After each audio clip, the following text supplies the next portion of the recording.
नमो देव्यै महादेव्यै शिवाय सततं नमः नमस्ते भद्रायै नियता प्रणता सर्वमङ्गलमाङ्गल्ये शिवे सर्वार्थसाधिके शरण्ये गौरी नारायणी नमोस्तुते कुञ्जलश्चन्द्रमौलिः नेत्रैर्युक्तस्त्रिभिर्वामनकरचरणौ बीजपुरान्तनाथः हस्ताग्राक्लृप्तपाशाङ्कुशरदवर्गो नाकवक्त्रो हिभूषो देवः पद्मासनो भवतु नतु सुरो भूते विघ्नराजः हरे नमः। ओम नमो भगवते वासुदेवाय।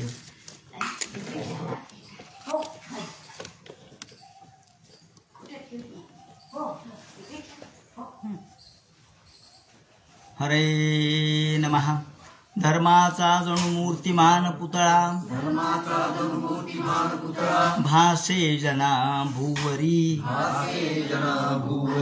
दीक्षा देऊनी जो जगतिया बद्धास हो उद्धरी वाणीने वदता भागवती कथा व्यासा प्रति भासला तो हा गुरुश्री जनार्दन असा पाटांगणी शोभला।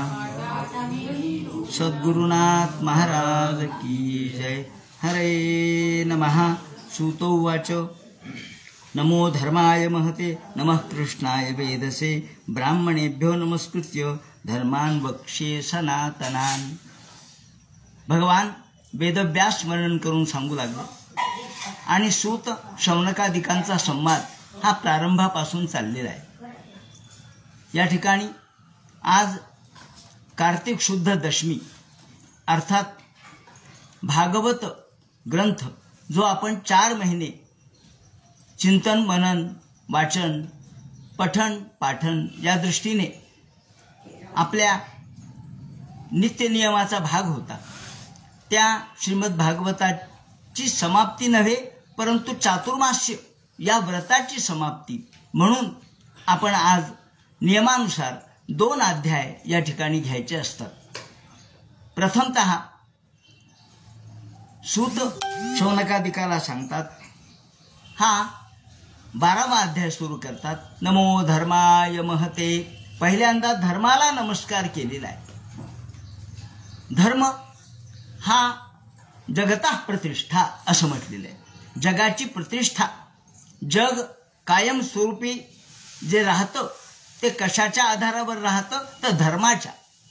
आणि धर्म हा भगवंतानी निर्माण केलेला धर्म जो वैदिक धर्म आहे, ज्याला आपण वैदिक सनातन धर्म असं म्हणतो। सनातन म्हणजे धर्माचा कुणी निर्माता नाहीये, ज्याला आपण कुणी धर्म निर्माण केला अमुक व्यक्ती आहे किंवा अमुक प्रेषित आहे, नाही, प्रत्यक्ष भगवंताच्याच अंतःकरणामधून जे श्वास रूपाने प्रगट झाले ते वेद आहेत आणि हे वेद म्हणजे धर्म आहे। म्हणून धर्माचा संस्थापक कुणी नाही, भगवान त्याचा धर्म संस्थापनार्थाय संभवामी युगे युगे। भगवान स्वतः धर्माला ग्लानी आल्यानंतर प्रत्येक युगायुगाच्या ठिकाणी धर्माचं पुन्हा संस्थापन करतात, पण धर्म आहेच आहे। धर्म हा पहिल्यापासून सनातन, सन म्हणजे अस्तित्वात असणे, सन शब्द सतपासून झालेला आहे, जो सत्य स्वरूप आहे। भगवान स्वतः सत्य स्वरूप आहे आणि म्हणून धर्म देखील सत्य स्वरूप आहे। हा सनातन धर्म कोणी निर्माण केलेला नाही, त्याचा प्रारंभ सांगता येत नाही आणि म्हणून धर्म हे भगवंताचं स्वरूप आहे असं म्हटलं पाहिजे। पण हे निर्गुण निराकार निर्विकार आहे। धर्म म्हणजे काय असं म्हटलं तर काय सांगता येईल, काय दाखवता येईल? धर्माला नमस्कार करा म्हणजे कोणाला करा? अहो, धर्म ही काही अशी दाखवता येणारी गोष्ट नाहीये। म्हणून माऊलींनी जेव्हा 13व्या अध्यायामध्ये ज्ञानवंताची लक्षणं सांगितली आहेत, अहिंसाधारी पुरुषाची लक्षणं सांगितली आहेत, तेव्हा हे सांगत असताना त्यांनी म्हटलंय, तरी तरंग नोलांडितू लहरी पाय न फेडितू सांचलू न मोडितू पाणी यांचा. अहो, चालताना जो अत्यंत या जीवाची देखील काळजी घेतो, जीवा तळी अंथरितू आपुला जीवू, असा जो आहे तो अहिंसाधारी आहे, तो खरा धर्म पाळणार आहे. म्हणून धर्म पाळणारा असा त्याच्यावरती कोणता वेश त्यांनी धारण करावा किंवा त्याच्या कपाळावर काही पट्टी असावी असं नाहीये. त्याच्या वागणुकीतून आपल्याला त्या धर्माचं स्वरूप कळतं. जशी एखादी माऊलींनीच वर्णन केलंय, एखादी चांगल्या कुळातली स्त्री आहे, कशावरून ओळखायची हो? साडीवरून का तिच्या नटवेपणावरून का तिच्या देखणेपणावरून? ते म्हणतात नाही. का भूमीचे मार्दव सांगे कोंबाची लवलव नाना आचार गौरव सुकुळीचे. तिच्या वर्तनातून, तिच्या बोलण्यामधून ज्ञान कळत असतं. गांधीजींनी म्हटलंय की बोलण्यामधून संस्कृती कळते, कारण कोण कशी भाषा वापरतो यावरून त्याची सुसंस्कृतता कळते. म्हणून ते म्हणतात की धर्म म्हणजे काय? जो भगवंताच्या पासून निर्माण झालेला आहे आणि भगवंताच्या अर्थात शब्द वेद रूपाने जे प्रगट झाले तो धर्म आहे. त्याचं स्वरूप सांगता येणार नाही. म्हणून धर्माय महते, म्हणून अशा धर्माला नमस्कार करतानाच नमः कृष्णाय वेधसे, पुढे शब्द आला कृष्णाय वेधसे. असा धर्म कुणी आचरणात आणला? धर्म संस्थापन करणारे कोण होते? धर्माचं आचरण करणारे कोण होते? तर कृष्ण. आता हे कृष्ण म्हणजे कोण? दोन अर्थ आहेत. एक कृष्ण म्हणजे भगवान गोपाल कृष्ण आणि कृष्ण म्हणजे व्यास, कृष्ण द्वैपायन व्यास.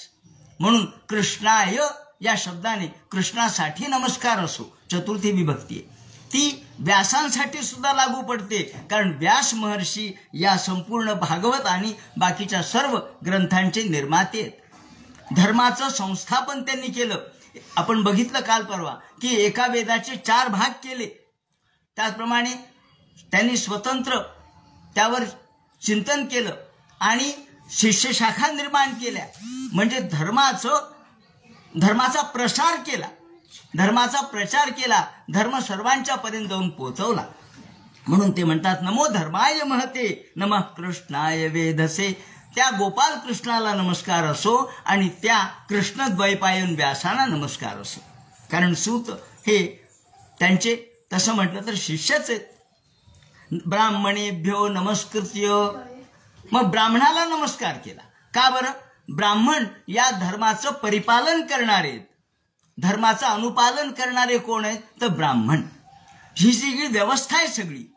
जसं आपल्याकडे एक कार्यालयीन व्यवस्था असते, एक कलेक्टर असतो, एक डेप्युटी कलेक्टर असतो, मग तहसीलदार असतो. हे सगळे एक एक त्यातला शिपाई जरी झाला तरी तो तहसील मधला शिपाई आहे, कलेक्टर ऑफिस मधला शिपाई आहे, शिपाई आहे नाही, तरी सुद्धा तो त्या चौकटीचं पालन करणार आहे. म्हणून त्याला पहिल्यांदा रामराम घालावा लागतो, नमस्कार हो, तो किती कमी दर्जाचा असला तरी. का? त्या चौकटीतला आहे. तसं ब्राह्मण या धर्माचं संचलन करणारे, अनुपालन करणारे, त्याचं अनुकरण करणारे, धर्म वहन करणारे. धर्माचं वहन कोण करतं? धर्म आहे, पण तो जर ब्राह्मणाने परिपालित केला नाही तो धर्म टिकणार नाही. आणि म्हणून ब्राह्मणस्य तु देहोयम क्षुद्र कामाय नेष्यते.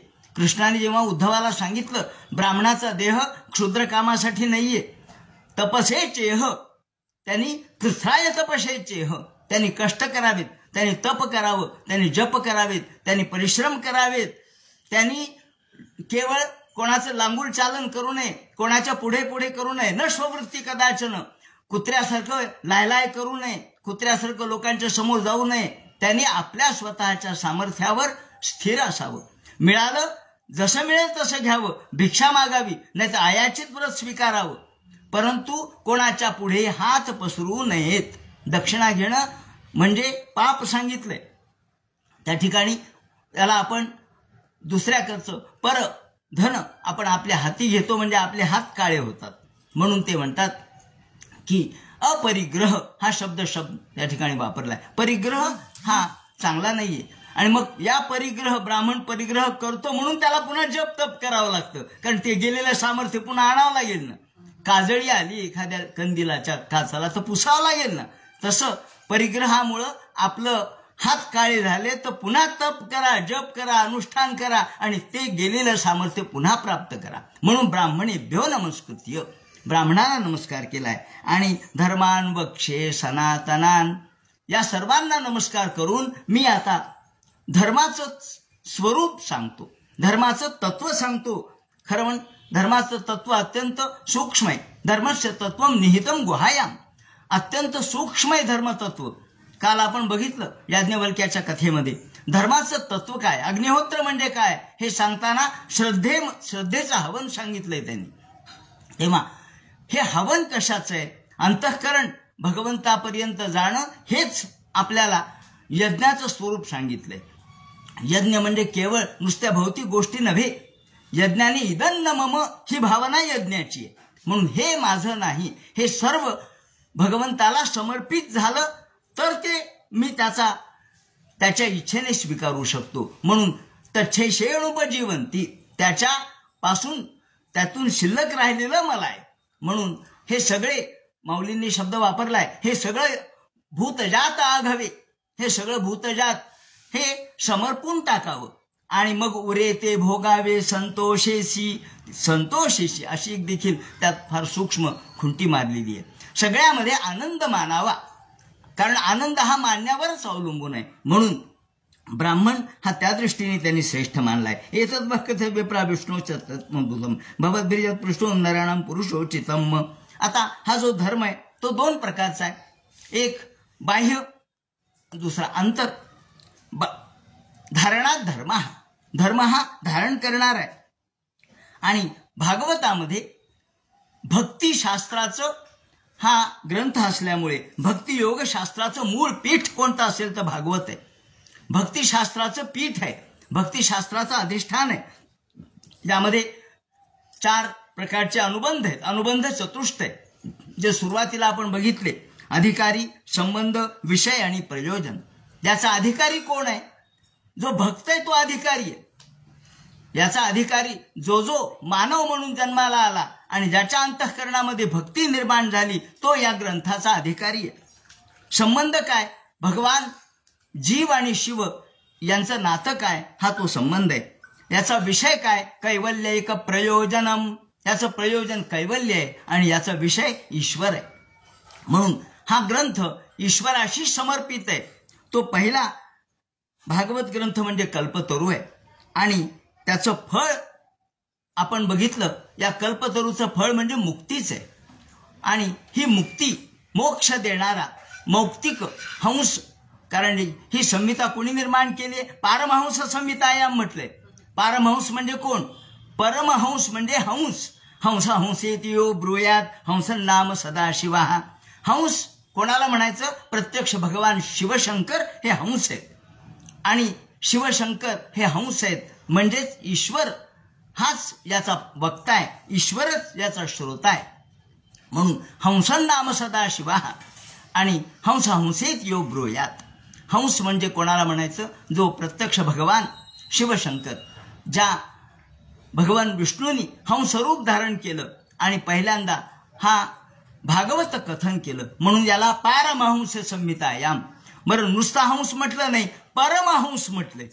परम म्हणजे आता पर म्हणजे अगदी अंतिमतः ज्याला परमहंस ही गती प्राप्त झाली तो या संसारामध्ये येत नसतो, या संसारात त्याची वृत्ती नसते, तो परम गतीला पोहोचला. परम म्हणजे शेवटचा. तेव्हा शुकाचार्य हे असे परमहंस होते आणि असे परमहंस असलेले शुकाचार्य सुद्धा 7 दिवस एकत्र राहिले, एका ठिकाणी राहिले. ही मोठी अवघड गोष्ट होती. ऊन लागत असेल तर इकडे. हे शुकाचार्य या ठिकाणी परमहंस, जे संसारातून निवृत्त तर केव्हाच झाले होते, पण मुक्तीची सुद्धा त्यांना अपेक्षा नव्हती, ज्याला जीवनमुक्त म्हणतात. असे जीवनमुक्त असणारे शुकाचार्य त्यांनी 7 दिवस थांबून हा ग्रंथ कथन केला आणि म्हणून या ग्रंथाला विशेष महत्व आहे. आता धर्म म्हणजे काय, धर्माचं स्वरूप काय, हे आपल्याला सांगायची वेळ या ठिकाणी नाहीये. परंतु चोदना लक्षणोर्थो धर्म, हा जो बाह्य धर्म आहे तो आपल्याला प्रवृत्तीकारक आहे आणि जो खरा धर्म आहे तो निवृत्तीकारक आहे. भागवताला अपेक्षित धर्म कोणता आहे? निवृत्तीकारक धर्म अपेक्षित आहे. प्रवृत्ती तर वेदानेच सांगितली. अर्जुना वेदू जरी झाला तरी मी नेणता वाया गेला, कणू सांडून उपणीला कोंडा जैसा, माऊली म्हणतात. तसं वेद हा प्रवृत्तीकारक आहे. तुम्हाला वेदांनी फक्त यजन याजन सांगितलं आणि स्वर्ग कामो यजेत, पण स्वर्गापर्यंत जाण्यापुरतं तुम्ही थांबू नका हे भागवत ग्रंथ सांगतो. म्हणून वेदाला आलेलं फळ म्हटलंय. कारण वेद कुठपर्यंत नेतो आम्हाला? फक्त स्वर्गापर्यंत नेतो, पण स्वर्गाच्या पुढे जायचं क्षमता भागवत ग्रंथात आहे. म्हणून वेदाला आलेलं फळ आहे असं आपण म्हणतो. याप्रमाणे वेद प्रणीतो धर्म, अशी ही सनातन धर्म, हा याला 5 प्रकारचं अनुसंधान सांगितलंय. कोणतं? तर परस्वरूप ईश्वर कसा आहे, स्वस्वरूप जीव कसा आहे, विरोधी स्वरूप माया कशी आहे, आवरण विक्षेपाची, त्याचे उपाय काय, तरणोपाय कोणते, आणि फलस्वरूप ईश्वर कसा आहे. फलस्वरूप ईश्वर, फलव्याप्ती आणि वृत्तीव्याप्ती असे तत्वज्ञानातले विवेचनाचा भाग आहे. एका शब्दात सांगतो की वृत्तीव्याप्ती म्हणजे काय? जर समजा आपल्याला वस्तू पाहायची झाली तर आपल्याला बॅटरी, मोबाईलची बॅटरी किंवा एखादा दिवा हा घ्यावा लागतो. का हो म्हणले? आपल्याला वस्तू पाहायची असेल तर प्रकाश लागतो, दिवा. सूर्य पाहायचा असेल तर कोणता दिवा घेतो आपण? सूर्याला कुठे दिवा दाखवतात का? सूर्य हा सूर्य आहे, तो प्रकाशमय आहे. तसं याला फलव्याप्ती म्हणतात.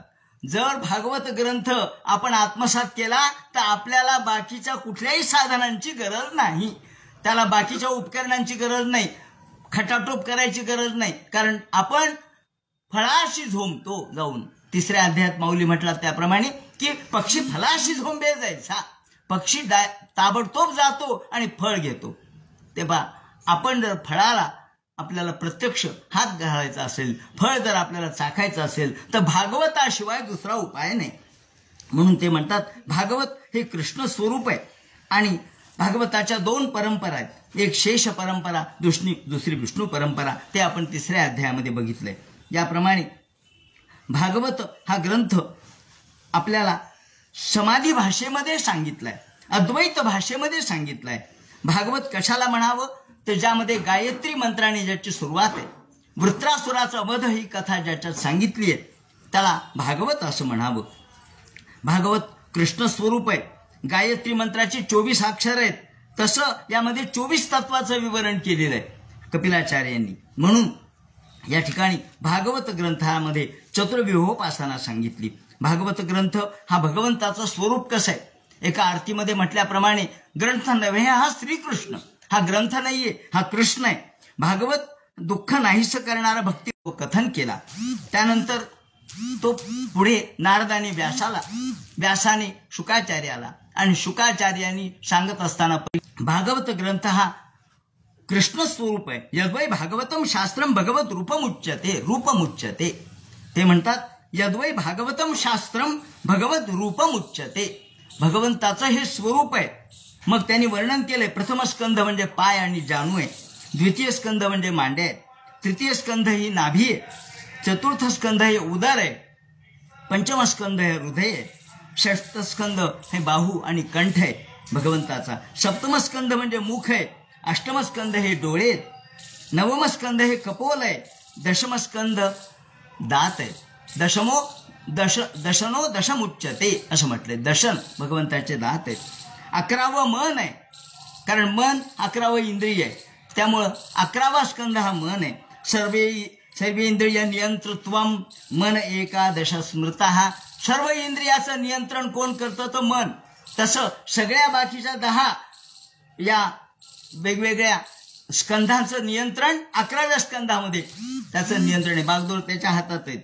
आणि 12वा स्कंध हा परमात्म स्वरूप आहे, परिपूर्ण परमात्म. म्हणून काल व्याल मुखग्रास त्रास निर्नाश हे तवे. सगळेच जण तुम्ही आम्ही कुणीही जीव जो जन्माला आलाय तो कुणी असो, मुंगीपासून ब्रह्मदेवापर्यंत, हे सगळे काल व्याल मुखग्रास, काळाच्या तोंडात काही काळाचे भातुके, आपलं शरीर हे काळाचं भातूक आहे. भातूक म्हणजे खाद्य. काळ काय खातो? तुमचं आयुष्य खायला लागलाय. काळाचे भातुके. काळ रूपी जो सर्प आहे तो आपल्याला खाऊ लागलाय रोज क्षणाक्षणाने. आणि या काळाच्या मुखातलं ग्रास म्हणजे आपण आहोत. मग जोपर्यंत आपल्याला अजून गिळंकृत केलं नाही तोपर्यंत भागवत हे आत्मसात करा. कारण हेच फक्त तुम्हाला अमृतत्वाय कल्पते. अमृतत्वापर्यंत पोहोचण्याची ताकद त्याची आहे. आणि म्हणून ते म्हणतात या भागवत ग्रंथामध्ये आपल्याला हे श्रेष्ठ दर्जाचं शास्त्र जसं गवसतं तसं ज्ञान भक्ती या सगळ्या गोष्टी गवसतात. जीवनदृष्टी भागवताने दिलेली आहे. म्हणून नारायणो ऋषिकेशो भगवान सात्वतां पतीही. आता या ठिकाणी भागवत ग्रंथाची अवतरणिका सांगतायत. अवतरणिका यासाठी सांगितली आहे की भागवत ग्रंथ किंवा भगवान गोपाल कृष्ण किंवा ईश्वर हा समदृष्टीचा असतो. ब्रह्मदृष्टी म्हणजे समदृष्टी. ब्रह्मदृष्टी समम भवेत त्याला म्हणतात ब्रह्मदृष्टी. जसा पाऊस हा सगळीकडे पडतो तो असं म्हणत नाही हा समुद्र याच्यावर कशाला पडा, हा डोंगर याच्यावर कशाला पडा, ही केवळ जमीन नुसती अगदी मुरमाची आहे याच्यावर कशाला पडा, असं नाही. पाऊस सर्वत्र पर्जन्यवत दृष्टव्यः असं सूत्र आहे की पर्जन्य जसा सगळीकडे सारखा पडतो, सगळीकडेच पडतो, तो त्यात असमानता करत नाही, तसा देव सुद्धा असमान नाहीये. याचं उत्तर दिलेलं आहे. एकदा परीक्षितीने प्रश्न विचारला देवामध्ये विषमता कशी काय हो म्हणे. देव नेहमी देवाला सहाय्य करतात, इंद्राला सहाय्य करतात आणि राक्षसांचा पराभव करतात. तेव्हा त्याचं उत्तर त्यांनी दिलेलं आहे. जे भगवंताला परांगमुख आहेत त्यांचा पराजय होतो आणि जे भगवंताला सन्मुख आहेत त्याला भगवान कृपा करतो, त्यावर कृपा करतो. सांगायचं तात्पर्य असं, यातली गंमत म्हणून सांगतो की नाट्यवेद कसा तयार झाला. जेव्हा ब्रह्मदेवाच्या समोर एकदा नाटक चाललं भरताने, भरत तिसरे भरत आहेत हे नाट्यशास्त्र लेखन करणारे भरत मुनी, त्यांनी नाट्यशास्त्र तयार केलं आणि ब्रह्मदेव म्हणाले चला तुमचा प्रयोग आमच्या समोर सादर करा. मग देव आणि दानव असं त्या नाटकामध्ये होतं. त्या नाटकामध्ये देवांचा जय झाला आणि राक्षसांचा पराजय झाला. राक्षस चिडले, का म्हणले ब्रह्मदेवा तुम्ही आमचा पराजय दाखवला. ते म्हणाले तुमचा नाही पराजय दाखवला, दानवी प्रवृत्तीचा पराजय आणि देव प्रवृत्तीचा विजय.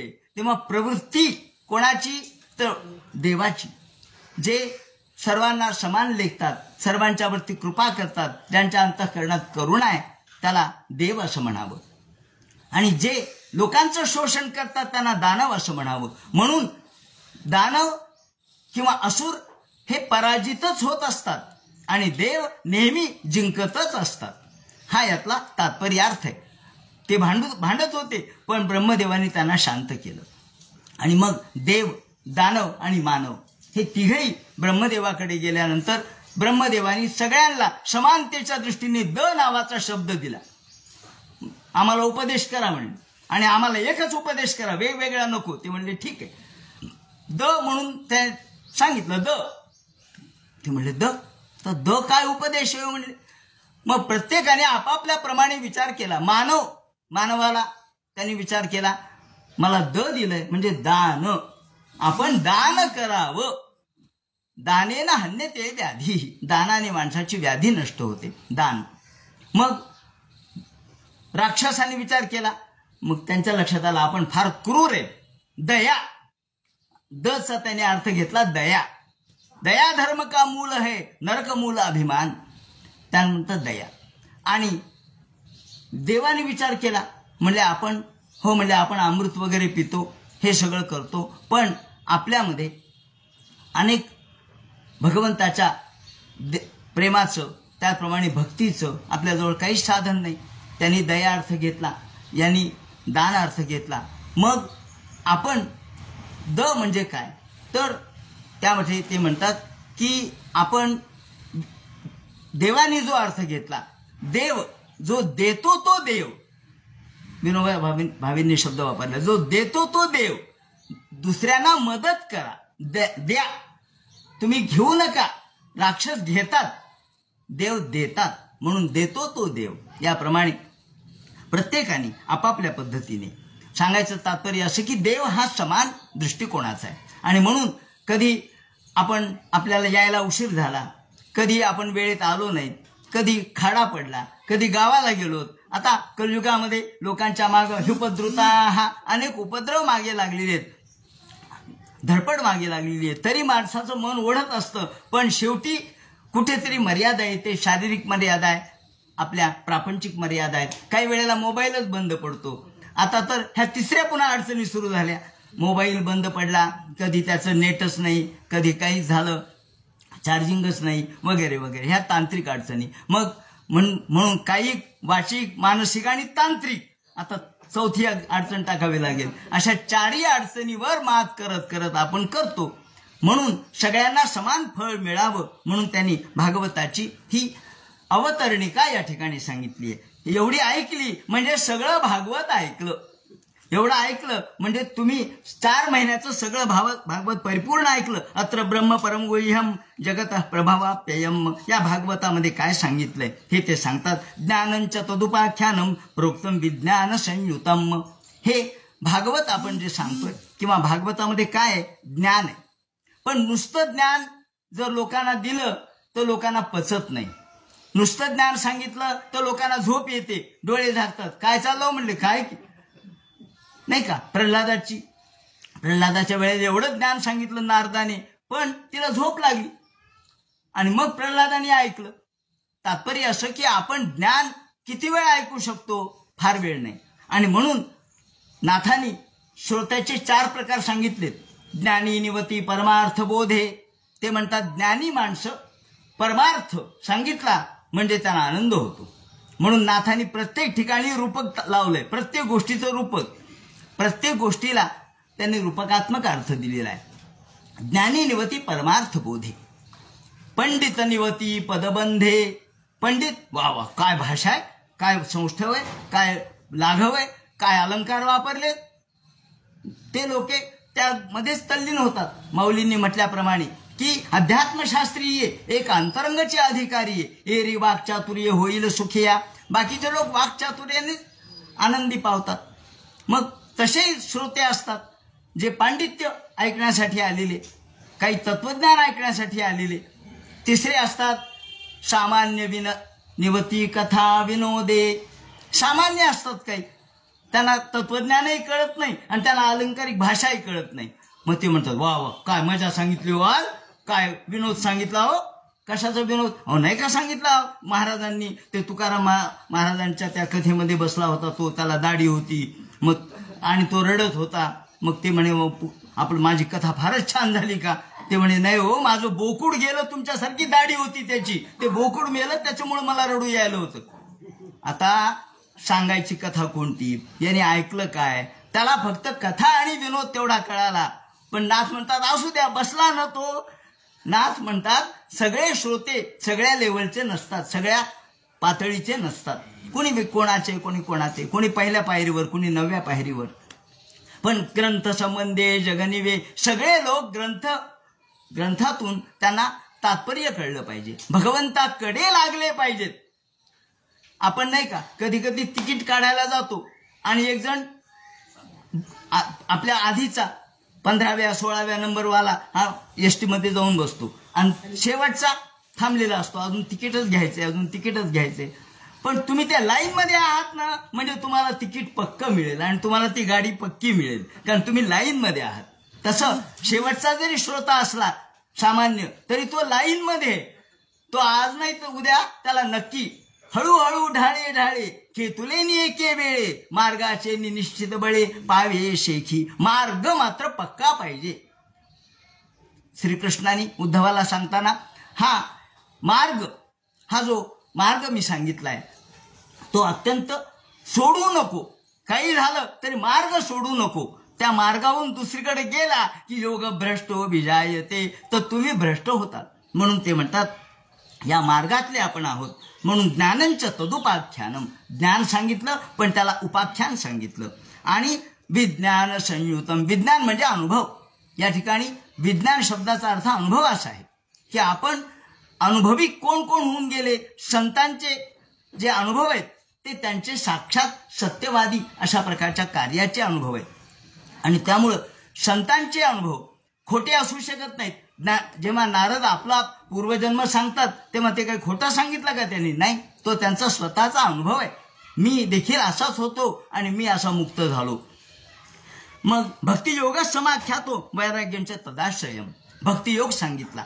आणि या भक्तियोगामध्ये वैराग्य, शेवटी वैराग्य प्राप्त झालं आणि मुक्त. कोणती कथा घ्या, तुम्हाला या सगळ्यामध्ये आपल्याला विरागीपणा दिसतो. परीक्षित मुपाख्यानम, सुरुवातीला परीक्षित राजाचं आख्यान सांगितलं आणि त्याच्या आधी नारदाचं आख्यान नारदाने स्वतः कथन केलं व्यास महर्षीला. प्रायोपवेशो राजर्षेर, प्रत्यक्ष राजर्षी यांनी प्रायोपवेश कसा धारण केला, तेव्हा हा पूर्ण अध्याय या ठिकाणी त्यांनी पूर्ण भागवताच्या अवतरणिकेच्या अनुषंगाने, अनुक्रमणिका ज्याला आपण म्हणू, अवतरणिका, एका एका शब्दामध्ये सगळं सांगितलं. राजर्षी असून सुद्धा तो प्रायोपवेश धारण करून, मरणव्रत धारण करून गंगेच्या तटाकावर कसा आला. नंतर योगधारणा सांगितली, शुकाचार्याची त्याची भेट झाली आणि नंतर अवतार सांगितले. विदुरांचा आणि उद्धवाचा संवाद तो सांगितला 3ऱ्या स्कंधापासून. त्यानंतर पुराण संहितेचे प्रश्न सांगितले. प्राकृतिक सर्ग, वैकृतिक सर्ग हे सांगितले. ब्रह्मांडाची उत्पत्ती सांगितली. काळाची सूक्ष्म गती सांगितली. प्रत्यक्ष ब्रह्मदेव कसे भगवंताच्या या नाभिकमलातून प्रगटले ते सांगितलं. नंतर प्रत्यक्ष वराह परमात्म्याचा अवतार सांगितला, तो पहिल्यांदा. का? तो वराह परमात्मा हा यज्ञावतार आहे. त्यांचं संपूर्ण स्वरूप यज्ञाचं सांगितलंय.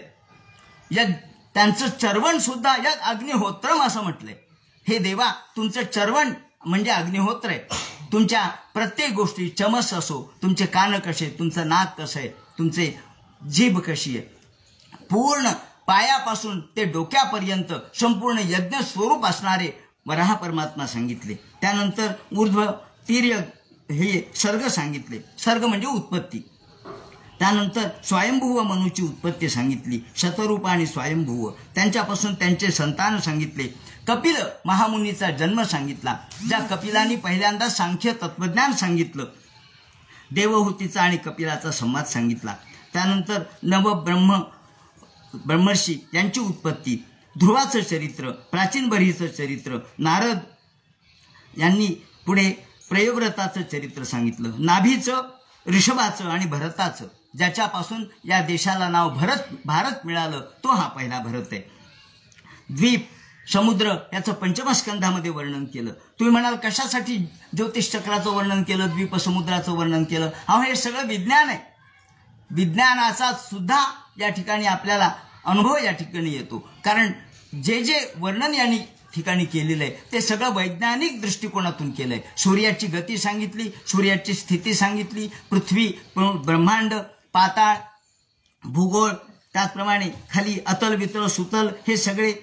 त्यानंतर मन्वंतराची कथा, त्वाष्ट्र म्हणजे प्रत्यक्ष या त्वाष्ट्राची कथा या ठिकाणी आपण जी सांगितली, त्याचं कारण ती भागवताची सगळ्यात महत्वाची कथा आहे. वृत्रासुराची कथा ती या ठिकाणी सांगितली. का सांगितली? तो वृत्रासुर असुर आहे, पण त्याला सत्प्रवृत्ती कशी झाली असा प्रश्न होता. तो सत्प्रवृत्तीने कसा भगवंताच्या पदाला कसा पोहोचला? तर याचं कारण असं आहे की आपल्याच परंपरेत, हे मुद्दाम सांगतो की फक्त भारतीय परंपरेमध्येच प्रवृत्ती बदलली की माणूस भगवंतापर्यंत जाऊन पोहोचतो, सायुज्य गती त्याला प्राप्त होते, किंवा सलोकता, समीपता, सायुज्यता वगैरे मुक्ती प्राप्त होतात. हे फक्त आपल्याच परंपरेत आहे. पाश्चात्य परंपरेत हे नाही. तो असुरच राहतो शेवटपर्यंत, तो कधी बदलत नाही. पॅराडाईज गेन, पॅराडाईज रिगेन किंवा पॅराडाईज लॉस यासारख्या मिल्टनच्या महाकाव्यामध्ये किंवा ख्रिस्त पुराण या ख्रिस्ताच्या चरित्रामध्ये सुद्धा मी जेव्हा तुलना केली तेव्हा माझ्या लक्षात आलं की इथे जो सर्पेंट आहे, जो असुर आहे, जो वाईट प्रवृत्तीचा आहे, तो कधीच बदलत नाही. आपल्याकडे वाईट प्रवृत्तीचे लोक भगवंताशी एकरूप झालेत म्हणून जय विजय याच्या रूपात पुन्हा ते गेलेत. मग ते कोणी असो, ते रावण कुंभकर्ण असो, ते शिशुपाल वक्रदंत असो, किंवा या ठिकाणी वेगवेगळ्या प्रकारचे असुर असो, हे सगळे असुर प्रवृत्तीतून पुन्हा सुर प्रवृत्तीमध्ये परिवर्तित झालेत. म्हणून परिवर्तन हा आपल्यासाठी एक महत्वाचा आशीर्वाद आहे की तुम्ही कोणी असो. गीता सुद्धा काय सांगते, अपिचेत सुदुराचारो भजते मामानन्य भाग. तुम्ही कोणी असा, पण मागचं विसरा मात्र. मागचं सगळं विसरून जर पश्चाताप झाला तर तुम्ही शुद्ध झाले.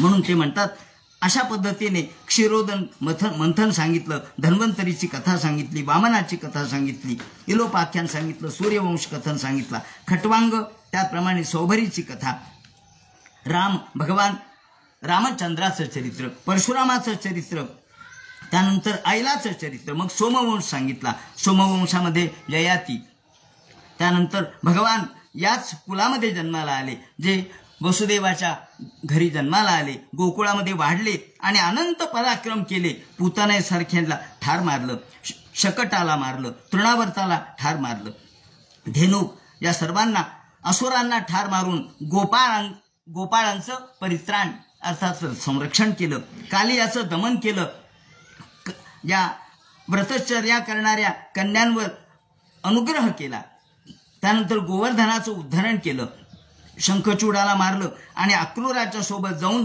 कंसाचा वध केला.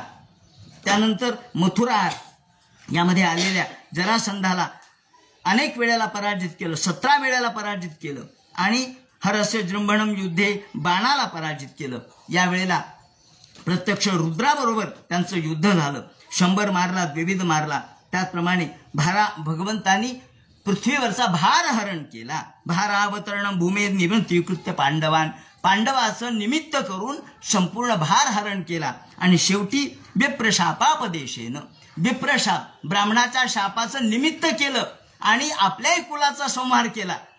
आता गांधारीने शाप दिला वगैरे हे महाभारतात सांगितलंय, लोक रंगवूनही सांगतात, पण आपण असं म्हणता कामा नये. कारण गोपाल कृष्ण हे म्हणतात ना की अहो मी कोणाचा आई नव्हतो, कोणाचा बापही नव्हतो, कोणाचा आजाही नव्हतो, पणजाही नव्हतो, मला कोणीही नाही, मी सगळ्यात आहे पण माझ्यात कुणी नाही, तेव्हा मी सर्वत्र आहे. या ठिकाणी अस्तित्व रूपाने भगवंताला, या चैतन्य रूपाने तो सर्व प्राणी मात्रामध्ये, पण त्याला दुष्टांचं हनन करायचं होतं आणि भगवंताचीच इच्छा होती. त्यांनी सांगितलंय ना की भगवंताचीच इच्छा होती की आता आपला कुळ आपण नष्ट करून टाकावं.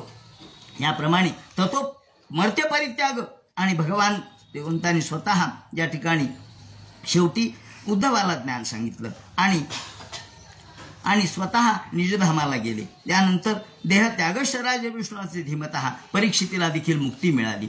असं हे समग्र भागवत 12 स्कंधामध्ये सांगण्यात आलेलं आहे.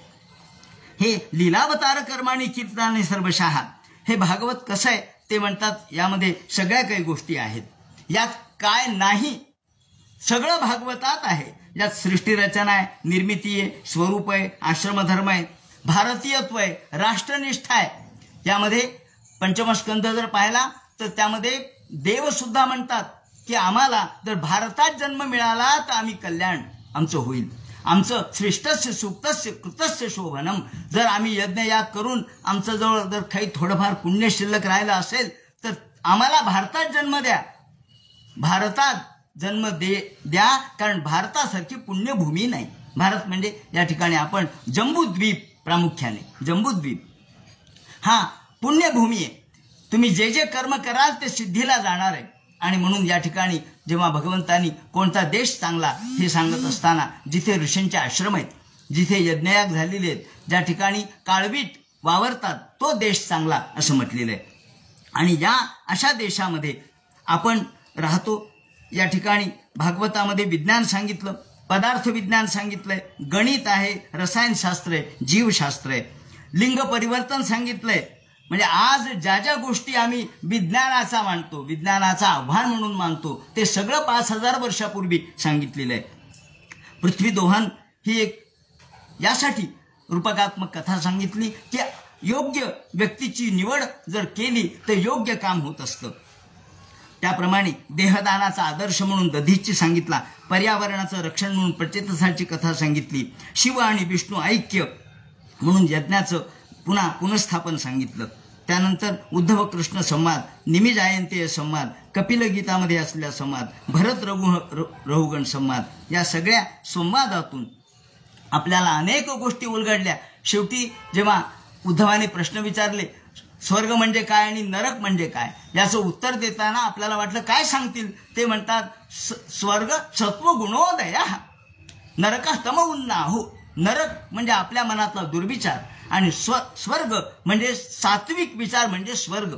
म्हणून आपण स्वर्गात आहोत का नरकात आहोत हे आपण ठरवू शकतो. याप्रमाणे हे भागवत पुराणामध्ये सर्वात श्रेष्ठ आहे, ज्यामध्ये मत्स्य पुराणामध्ये वर्णन केलेलं आहे. यत्राधिकृत्य गायत्री वर्णिते धर्मविस्तराः, ज्या ठिकाणी गायत्री मंत्राचा प्रारंभ आहे आणि वृत्रासुरवधाची कथा आहे त्याला भागवत म्हणावं. गायत्र्याच्या समारंभात तद्वै भागवतम विदुः असं स्कंद पुराण सांगतं. अंबरीश शुकप्रोक्तम नित्यम भागवत शृणु. कोणतं भागवत ऐकावं तर शुकप्रोक्तम भागवतम. 10 विषय यामध्ये सांगितले. सर्ग, विसर्ग, स्थान, पोषण, ऊती, मन्वंतर, ईश, भगवंताच्या कथा, निरोध आणि मुक्ती आणि आश्रय, या सगळ्याचा आश्रय भगवान आहे. भागवत ग्रंथामध्ये ज्याला जे पाहिजे ते आहे. तुम्ही काव्य पहा, काव्याचा आस्वाद घेणारा म्हणेल काय भागवतामध्ये काव्य आहे. कथेचा आस्वाद घेणारा म्हणेल काय कथा सांगितली. नाटकाचा विचार करणारा म्हणेल काय नाट्य सांगितले. उपदेशाचा विचार करणारा सगळीकडे उपदेश पाहिल. गंभीर अलंकृत अशा प्रकारची भाषा आहे. स्तुती आणि गीतात्मता जर पाहिली तर आपल्याला या भागवतामध्ये अलौकिकता दिसते. जीवनाचं ध्येय काय हे भागवताने सांगितलं. नृदेह माध्यम सुलभम सुदुर्लभम. हा नृदेह सुलभ सहज आपल्याला मिळालेला नाहीये, तो भगवत कृपेने मिळालाय. तो अत्यंत दुर्लभ आहे. पण असा हा देहाचा सदुपयोग जर करता आला तर आपल्या जीवनाचं कल्याण आहे हे भागवतकार सांगतो. भागवतकारांनी काय सांगितलं तर जीवनाचं साफल्य कशात आहे, देहाचं जन्माचं सार्थक कशात आहे, आपल्या जिभेचं आपल्या इंद्रियांचं सार्थक कशात आहे.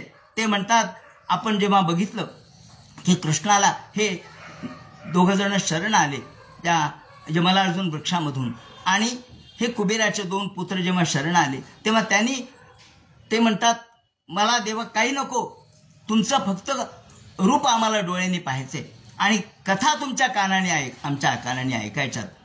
म्हणून श्रवणो कथायाम, आम्हाला कान हवेत ते तुमची कथा ऐकण्यासाठी. ऋषभदेव हे जेव्हा सांगतात उपदेश करतात तेव्हा ऋषभदेवानी शब्द वापरलाय की आम्हाला 1000 कान दे देवा, तुझी कथा ऐकण्यासाठी 1000 कान दे. याप्रमाणे तरबह किन्न जीवंती भस्त्रांकी म्हणून शोषून तिथं. नाहीतर मग या लोहाराच्या घरचा भाता हा जसा केवळ हवा काढतो आणि हवा टाकतो, बाहेर हवा येते आणि हवा जाते, तसा आपला हा जो फुफ्फुस आहे तो लोहाराचा भाता आणि आपलं फुफ्फुस याच्यात काय फरक आहे. जर आपण भगवंताचं नामस्मरण दर क्षणाला घेतलं नाही तर तरवा किन्न जीवंती. तरु म्हणजे झाडं काही जगत नाहीत का, त्याप्रमाणे पशु काही जगत नाहीत का. न खादंती न मेहंती किम ग्राम पशवो परे. अहो कुत्रे डुकरं मांजरं हे जगत नाहीत का, तेही खातात तेही पितात तेही विष्ठा टाकतात, मग आपल्यात त्यांच्यात काय फरक आहे हा मुद्दा त्यांनी सांगितला. आणि मग ते म्हणतात की या देहाचं सार्थक जिव्हा सती दारदुरिकेव सूत. जर भगवंताचं गायन आपण केलं नाही तर ही जिव्हा दारदुरिकेव केवळ डराव करणारी या जीभ आहे. जशी या केवळ डराव म्हणून एखाद्या बेडकाची जीभ असावी त्याप्रमाणे ही आपली जीभ होईल. बरं हा इथे ते नयने नराणाम. आपण जेव्हा मोराचे पिसारे बघतो तेव्हा त्याला डोळे आहेत म्हणतो. अहो ते डोळे खरे असतात का, त्या डोळ्यामध्ये काय, ते डोळे नाहीये त्याने काय दिसतं का. तसं आपले डोळे सुद्धा जर भगवंताचं रूप पाहिलं नाही तर ते केवळ बरहा इथे ते केवळ या मोराचे डोळे होतील. आणि म्हणून धर्मस्य ह्यापवर्गस्य नार्थोर्थायोपकल्पते. ते म्हणतात जीवस्य तत्वजिज्ञासा. भागवतकारांनी अंतिम उपदेश करताना सांगितलं, पहिल्या स्कंदामध्ये सांगितलंय की जीवस्य तत्वजिज्ञासा. तुम्ही जर जन्माला आलात तर एकदा तत्वाची जिज्ञासा करा. तत्व म्हणजे भगवान आणि जिज्ञासा म्हणजे काय, ज्ञातुम इच्छा जिज्ञासा. जिज्ञासा शब्दाची व्याख्या सांगताना ज्ञातुम जाणण्याची इच्छा म्हणजे जिज्ञासा. तुम्ही जाणा, काय जाणा, काय नाही हो, आपण बघत राहतो. काय बघायला हो? काय नाही हो, त्या गाढवाकडे बघायला. मग गाढवाकडे काय बघायला? नाही त्याच्या अंगावर केस किती असतील. करायचे काय? गाढवाच्या अंगावर किती केस असले म्हणून काय फरक पडणार आहे? म्हणून तुम्ही या सगळ्या वायफट गोष्टीची जिज्ञासा करू नका. जिज्ञासा तुमच्या बुद्धीचा जर सदुपयोग करायचा तर भगवंताची जिज्ञासा करा. तत्व जिज्ञासा याला म्हणतात. म्हणून ते म्हणतात जीवस्य तत्व जिज्ञासा. आणि वाणी गुणानुकथने श्रवणौ कथायाम, ज्याप्रमाणे जीवनाचा श्रेष्ठ आदर्श यामध्ये घातलाय. अर्थशास्त्राच्या दृष्टीने विचार केला. राजाने कर किती द्यावा? भागवतात सांगितलंय. राजाने कर किती घ्यावा? भागवतात सांगितलं. तुम्हाला का भागवताचा विषय आहे का? नसू द्या, पण भागवतांनी काहीच विषय रिकामा ठेवलेला नाही. तुमच्यामध्ये अर्थशास्त्र असो, राज्यशास्त्र असो, मानसशास्त्र असो, विज्ञान असो, खगोल आहे, भूगोल आहे, गणित आहे, त्याचप्रमाणे लिंग परिवर्तन आहे, वासना आहेत, अर्थप्राप्ती आहे, या सगळ्या गोष्टीचं वर्णन या ठिकाणी केलंय, ज्याला जे पाहिजे ते. आणि अंतिमतः भगवंताशी सगळं एकरूप करून टाकलंय. आणि म्हणून आपल्या शरीराला, हे शरीर शेवटी कातड आहे, आणि या कातड्याचा जर आपल्याला सदुपयोग करायचा झाला, नाहीतर हे कातडं नष्टच होणार आहे ना. काळाची वाहतूक ही मगाशी सांगितल्याप्रमाणे धिक्तान धिलांतान, धिक्तान धिक्तान धिलांतान कथयती मृदंगा. मृदंग असतो, मृदंग तो त्याला कणिक लावावी लागते. करोती मधुर ध्वनिम, त्याला कणिक लावावी लागते, मग चांगला वाजतो. अहो, हा भजनामध्ये मेलेलं कातडं जर नाव घेतं देवाचं, जय जय राम कृष्ण हरी, ते लगेच सुरू होतं. मग ते देखील दंग होतं. हा मृदंग सुद्धा दंग होतो. तर मग हा आपला कातड सुद्धा हे जिवंत कातड आहे, ते का दंग होऊ नये? ते म्हणतात धिक्तान धिक्तान धिलांतान कथयती मृदंगः. धिक्तान धिक्तांच तांच मदनंच इमांच मांच. तेव्हा एका काव्यामध्ये म्हटलंय की धिक्कार असो मला, धिक्तांच तंच मदनंच, त्या स्त्रीचा धिक्कार असो, त्या मदनाचा धिक्कार असो, माझा धिक्कार असो, कारण मी एवढा ज्ञानी असून पुन्हा एकदा स्त्रीचा नादी लागलो असं म्हणणारा पुरोरवा आपल्याला दिसतो. तेव्हा या दृष्टीने हा क्षण आपल्याला सार्थकी लावायचा असेल तर हरे नमो इत्युच्चे मुच्यते सर्व पातकात. हरे नमः तेवढं म्हणा, म्हणजे सगळ्या पातकातून आपण मुक्त होतो. पतित स्खलित चार्थ, आपण पतित असू द्या, स्खलित असू द्या, आर्त असू द्या. आर्त म्हणजे आता दुःख एवढं आहे की आता देवा दुसरा उपाय नाही. देव म्हणतात फक्त माझं नाव घे, पडता पडता सुद्धा माझं नाव घे, चालताना माझं नाव घे, पडताना माझं नाव घे. स्खलित, तुम्ही स्खलित झाले, धर्मापासून च्युत झाले असू द्या. देव म्हणतात तुम्हाला पुन्हा एकदा सुधारायला संधी आहे. आपल्या परमार्थामध्ये सुधारायला संधी सांगितली. म्हणून क्षुत्वा वा विवशो ब्रुवन, तुम्ही कसे असू द्या, तुम्ही विवश असू द्या. अहो, गजेंद्राची कथा काय सांगते? तो विवश होता, कोणी जवळ आलं नाही. शेवटी देवा तू माझा रक्षण करतायस म्हणून देवाची प्रार्थना केली. द्रौपदी काय होती? विवश होती. द्रौपदी असो किंवा गजेंद्र असो, हे विवश होते. म्हणून या त्वरा द्रौपदी त्राणी, या त्वरा गजमोक्षणे मयी आर्ते करुणामूर्ते सात्व तत्वगता हरे. या ठिकाणी भगवान जो करुण आहे, जो अत्यंत अगतिक आहे, त्याला कसा मदत करतो यासाठी गजेंद्राची कथा आहे, द्रौपदीची कथा आहे. संकीर्त्यमानो भगवानंत हा, आणि ते म्हणतात भगवंताचंच नाव तेवढं आपण घेतलं पाहिजे. बाकी दुसरे नाव घेण्यात काय मतलब आहे? ते म्हणतात प्रविश्य चित्तम विधुनोते शेषम. देवाचं नाव जसं जसं आपण घ्यावं तसं तसं काय होतं? तुमचं हृदय स्वच्छ होतं. कारण ही मूळ भूमिका आहे.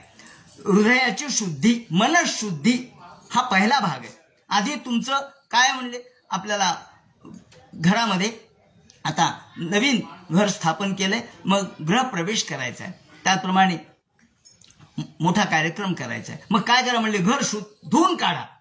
का बरं? अहो, सगळं घाण पडलेली आहे, सगळा कचरा पडलाय, सिमेंट पडली आहे, वाळू पडली आहे, खिळे पडले, धुवून काढा. मग आपलं मन सुद्धा अनेक जन्मापासून खराबच झालेलं आहे ना, मग ते धुवून काढलं पाहिजे. विधुनोते शेषम, आपण धुवून काढलं पाहिजे. आणि हे धुण्याचं काम जर कोण करत असेल, सर्फ कोणता आहे, निर्मा कोणता आहे? नामस्मरण हा निर्मा आहे.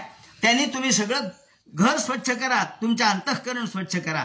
आणि हे जर करत गेलं प्रविश्य चित्तम, मग शुद्ध झालेल्या घरातच देव प्रवेश करतो. उकिरड्यावर बसेल का देव?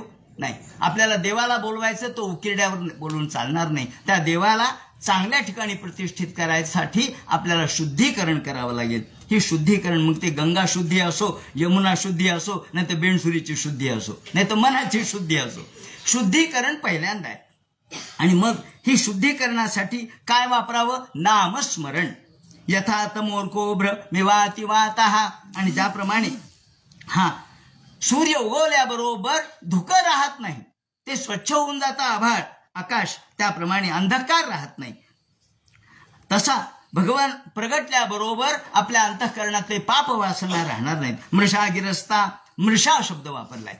अहो बाकीचे गोष्टी बोलणं काय सांगायलेत, गोष्टी माष्टी सांगायलेत, आपल्याच कथा सांगायलेत, कुठे मागचा असं इतिहास झाला म्हणून सांगायलेत. अहो ह्या सगळ्या मृषा आहेत, निरर्थक आहेत. तुमच्या वाणीचा सदुपयोग तुम्ही केला नाही, निरर्थक वाणी वाया घालवली का? मृषा गिरस्ता हे सतीर असत कथा. बाकीच्या सगळ्या असत कथा आहेत, बाकीच्या सगळ्या निरर्थक आहेत. त्यातून फळ काय?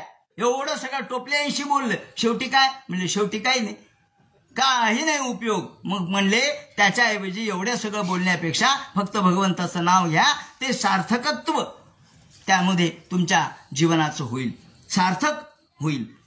म्हणून ते म्हणतात मृषागिरस्ता हे सतीर सत्कथा न कथ्यते भगवान धोक्षजः.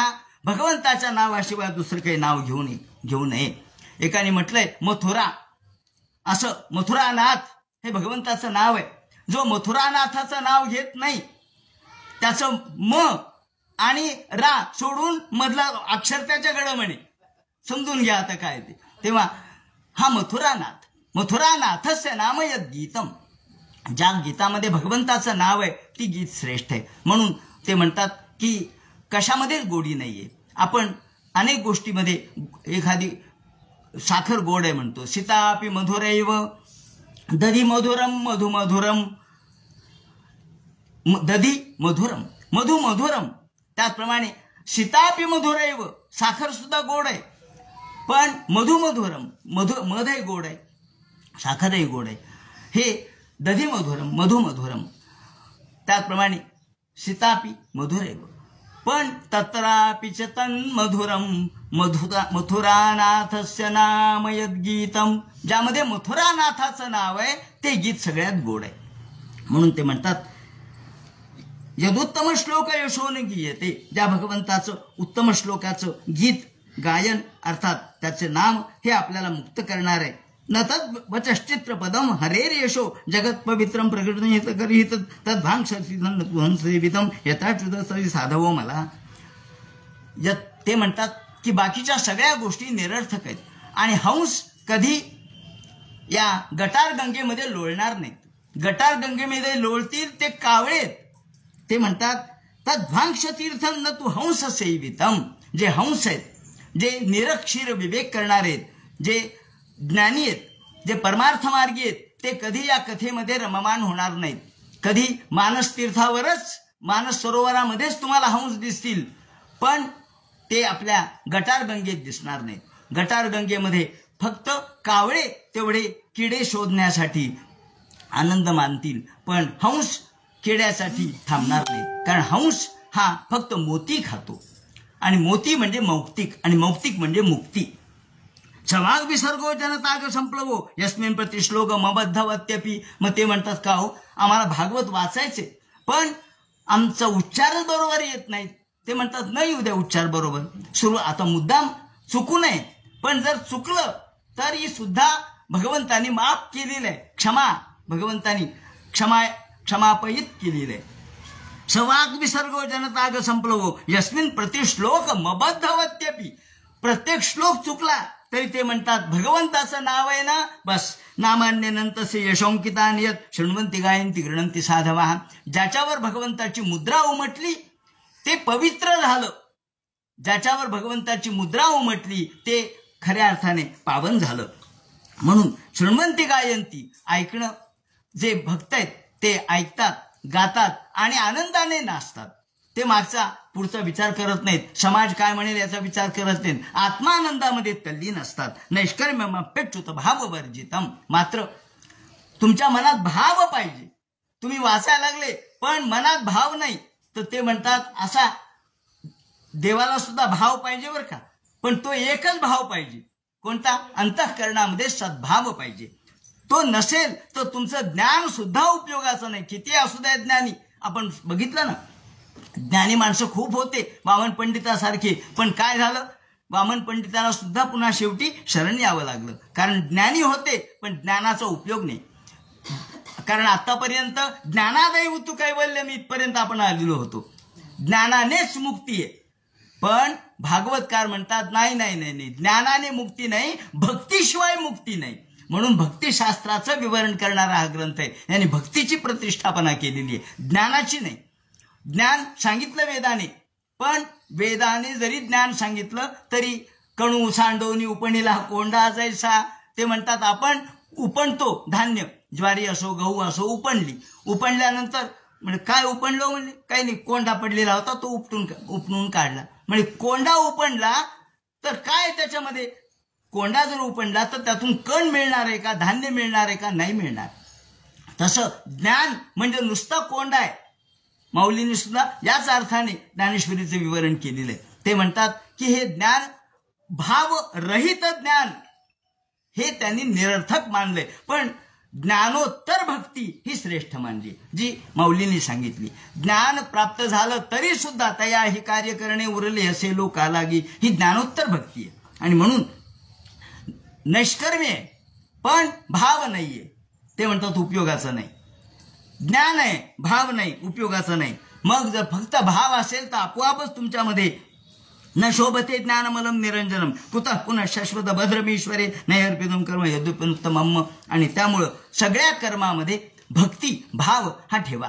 भावातून भगवंताची प्राप्ती होते, तर आपोआपच भक्तीतून ज्ञान आणि ज्ञानातून वैराग्य प्राप्त होतं. आपण या भागवत महात्म्याच्या कथेत बघतो ना की ती आई आहे, भक्ती मुक्तीची माऊली.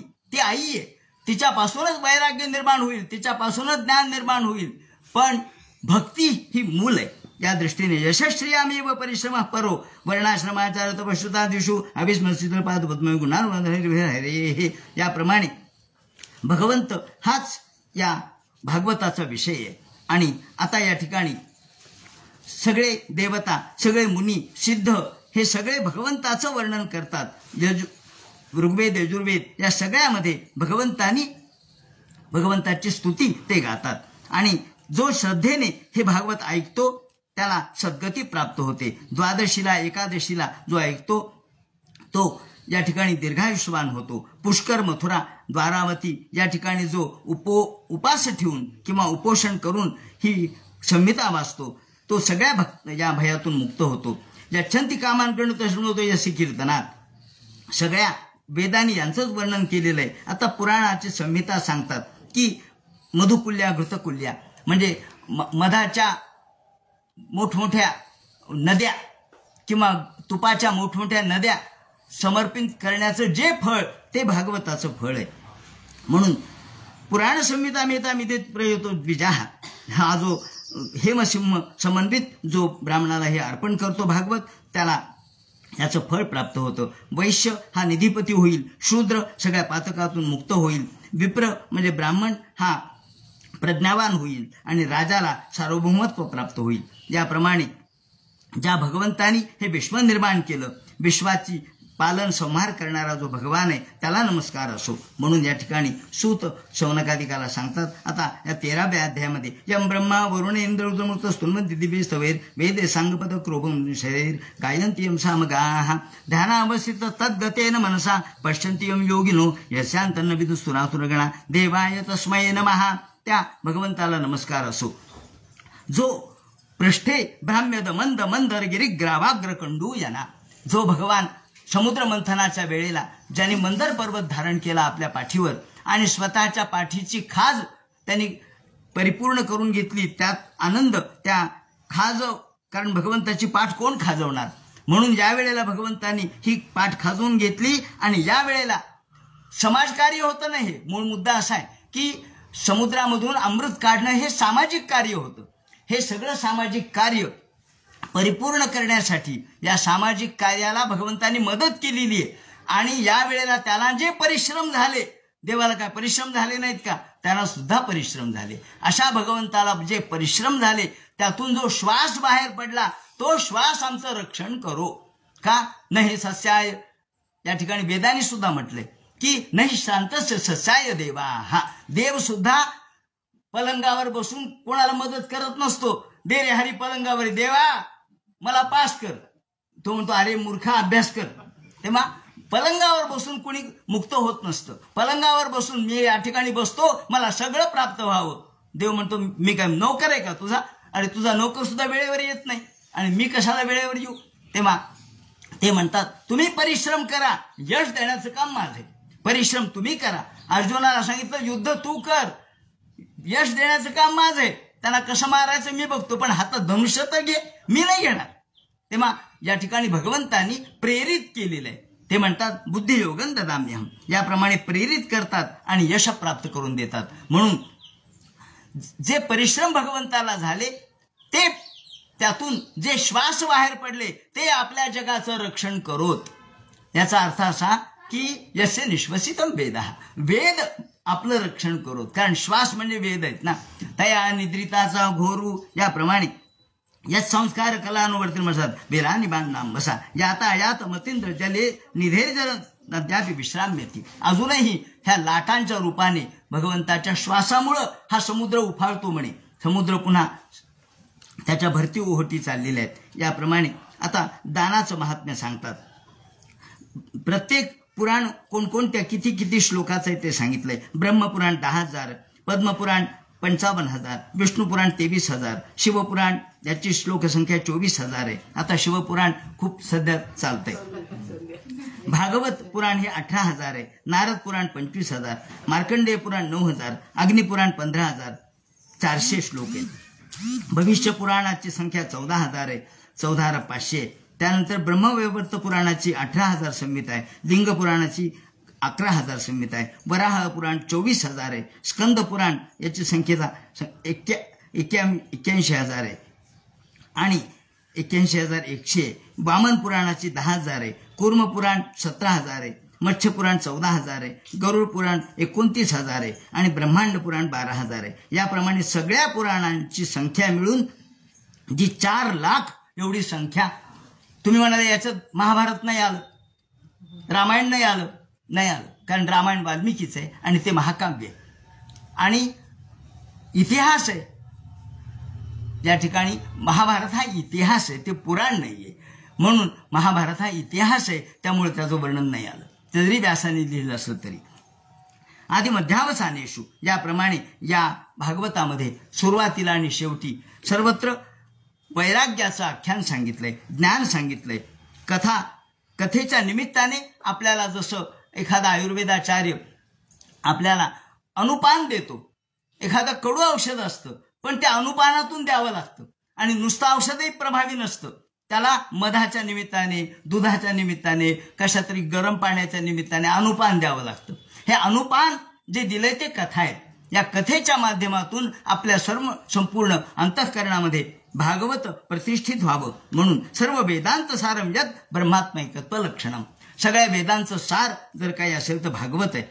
आणि या भागवताने कैवल्य हे प्रयोजन सांगितले आहे. फक्त मुक्ती. भागवत सगळं तुम्हाला देणार आहे पण हे अनुषंगिक आहे. भागवताने आपल्याला समृद्धी मिळणार नाही असं नाही. आपल्याला संतती मिळेल, समृद्धी मिळेल, आपल्याला पराक्रमाचं यश मिळेल, सगळं काही मिळेल, भौतिक गोष्टी सगळ्या मिळतील, पण अंतिमतः मोक्ष मिळेल असा सिद्धांत आहे. म्हणून भागवत हे मुक्तीसाठी तर आहेच आहे पण बाकी सर्व गोष्टी सहज प्राप्त होतील. कारण एकदा मुक्ती प्राप्त झाली तर भागवत या ठिकाणी आपल्या अंतःकरणात दुसरी इच्छाच राहणार नाहीत. प्रौढपद्याम. आणि जो भागवत ऐकतो तो बाकी त्याला काही ऐकावंसं वाटत नाही. ते म्हणतात सर्व वेदांत सारम ही श्री भागवत मिष्यते तद रसामृत तृप्तस्य. जो या रसामध्ये तृप्त होतो ते म्हणतात त्याला नान्यत्र स्याद्रते क्वचित. त्याला दुसरीकडे त्याची आवडच होणार नाही. ज्यांनी अमृताचा एखाद्या पेल्यामध्ये अमृत दिलं आणि त्याचं पान त्यांनी केलं, त्याला अमृत प्यायला मिळालं. अमृत पिल्यानंतर एक जण आला, हो महाराज, म्हणजे काय, माझ्या घरची काकवी आणली, पिता का? तो हे काकवी पित असतो काय मी? अमृत पिलंय आता. ज्याने अमृत पिलंय त्याला काकवी कशी आवडेल? तसं ज्यांनी भागवत ऐकलंय त्याला बाकी काहीच आवडणार नाही. तद रसामृत तृप्तस्य. नारद भक्ती सूत्र काय सांगतं? तृप्तो भवती, सिद्धो भवती, अमृतो भवती. या भक्तिशास्त्राने माणसाला तृप्त होता येतं. बाकी सगळे अतृप्त आहेत. अतृप्त आत्मे काही उपयोगाचे नाहीत. वसवस वसवस करणारे आत्मे उपयोगाचे नाहीत. तृप्तता पाहिजे. आणि ही तृप्तता, ही शांतता, कारण तृप्तता मध्ये शांतता आहे, वसवस मध्ये शांतता नाही. म्हणून जो तृप्त आहे, अंतःकरणामध्ये समाधानी आहे, तोच या सगळ्या गोष्टीचा अधिकारी असल्यामुळं ते म्हणतात तद रसामृत तृप्तस्य. एकदा तृप्त झालं, आकंठ भोजन घेतलं, आता अजून थोडं, नाही नाही नाही, आता आग्रह नको नको नको, अहो नको, अहो फार चांगलं झालंय, अहो खूप चांगलं झालंय, खूप खाल्लंय, पण नको. जेव्हा तो नको म्हणतो तेव्हा तृप्त होतो. बाकी त्याला पैसे किती द्या, लाख द्या, 2 लाख द्या, 5 लाख द्या, नाही अजून एक 10 लाख मिळाले असतं बरं झालं असतं. का बरं? अहो तृप्तच होत नाही माणूस. पैशाने कधीच तृप्ती नाहीये. तृप्ती आहे फक्त भोजनाने. आणि म्हणून अमृतरूपी भोजन, भागवत रूपी अमृत भोजन ज्यांनी केलं त्याला तृप्ती प्राप्त होते. तृप्तो भवती, सिद्धो भवती. कारण हा शेवटी परीक्षित काय म्हणाला? सिद्धोस्म्यहम नुग्रहोतस्मी. हे देवा, तुमच्या अनुग्रहामुळे मी तृप्त झालो, सिद्ध झालो. आणि अर्जुन देखील काय म्हणतो की आता तुमचं ज्ञान ऐकलं, मी सिद्ध झालो, मला सगळं प्राप्त झालं. याप्रमाणे ज्ञान प्राप्त झाल्यावर माणूस तृप्त आणि सिद्ध होतो आणि अमृतो भवती. आता तो या ठिकाणी केवळ मर्त्य गोष्टीच्या नादी लागत नाही. म्हणून तद रसामृत तृप्तस्य नान्यत्रस्यात् रतेः क्वचित्. म्हणून निम्नगानाम यथा गंगा, ज्याप्रमाणे सगळ्या नद्यांमध्ये गंगा श्रेष्ठ, सगळ्या या भगवंताच्या उपासकामध्ये, भक्तांमध्ये आणि वैष्णवांच्या मध्ये जसा शंभू श्रेष्ठ, तशी सगळ्या तीर्थामध्ये काशी ही श्रेष्ठ आहे. तसं सगळ्या पुराणामध्ये भागवत श्रेष्ठ आहे. श्रीमद भागवतम पुराण ममलम यद वैष्णवानां प्रियम यस्मिन् पारमहंसमेकममलं ज्ञानं परंगीयते तत्र ज्ञान विराग भक्ति सहितं नैष्कर्म्यमाविष्कृतं तच्छृण्वन् विपठन् विचारण परो भक्त्या विमुच्य नरः. हे भागवत जो प्रौष्ठपदीला पौर्णिमाला देवतो त्याला परमगती प्राप्त होते. आणि ज्याप्रमाणे हे भागवत शृण्वन, आता 4 महिने आपण ऐकलं, पठन 4 महिने वाचलं, शृण्वन विपठन, पण विचार केला नाही, गडबडीने ऐकलं, सोडून दिलं, आता बघू नंतर, आता राहिलेलं उद्या ऐकू, मग विसरूनच गेलं. काय, नेटच चाललं नाही, त्याच्यामध्ये ते आलंच नाही, काहीतरी अडचणीच आल्या, कामाचेच व्याप आले, सांसारिक त्रास आले, विचार केला नाही. ते म्हणतात आता 8 महिने विचार करा. म्हणून 8 महिने विचार करण्यासाठी विचारण परो ही भागवताची समाप्ती नाहीये, ही चातुर्मास्य पुरती समाप्ती आहे. चातुर्मास्याच्या या काळाचं हा समाप्तीचा दिवस आहे. भागवताची समाप्ती होऊ शकत नाही, कारण भागवत अनंत काळ आपल्या अंतःकरणामध्ये नेहमी चिंतनासाठी आपल्या समोर राहणार आहे, आपल्याला चिंतन प्रवण करणार आहे. म्हणून विचारण परो, आपण विचार करा आणि भक्तीने करा, अंतःकरणपूर्वक करा, श्रद्धेने करा, तर तुम्ही मुक्त व्हा. विमुच्येन नरः कस्मै येन विभासितो यमतुला. असे हे भागवत पहिल्यांदा सुरुवातीला प्रत्यक्ष देवर्षी नारदाने स्वर्गातून पृथ्वीवर आणले, नाहीतर ते चाललं होतं वरती म्हणे, त्याची तुला केली, वरती चाललं ते. नारद म्हणले नाही नाही नाही, अहो तुमच्याकडे अमृत आहे, या पृथ्वी तलावरच्या लोकांना न धरा अमृतम अधरा अमृतम, हे धरेवरचं अमृत आम्हाला द्या, कारण या अमृतामध्ये भगवंताच्या अधरामृताची क्षमता आहे. कारण प्रत्यक्ष कृष्णाने सांगितलंय म्हणून हे अधरामृत आहे, ते तेवढं आम्हाला अधरामृत द्या, जे धरेवर पाहिजे, सामान्य लोकांचा उद्धार त्यातून होईल. म्हणून नारदाने हे आणलं. आणि म्हणून योगींद्राय तदात्मनाथ भगवद्राताय कारुण्यत, केवळ अत्यंत कारुण्य भावनेने अंतःकरणातली करुण याह पुराण गुह्यम, आपण बघितलं पहिल्या श्लोकामध्ये, करुणयाह पुराण गुह्यम, ज्यांनी करुणा वाटली त्यांना ते तर मुक्त झालेच हो, ते तर मुक्त होणारच होते.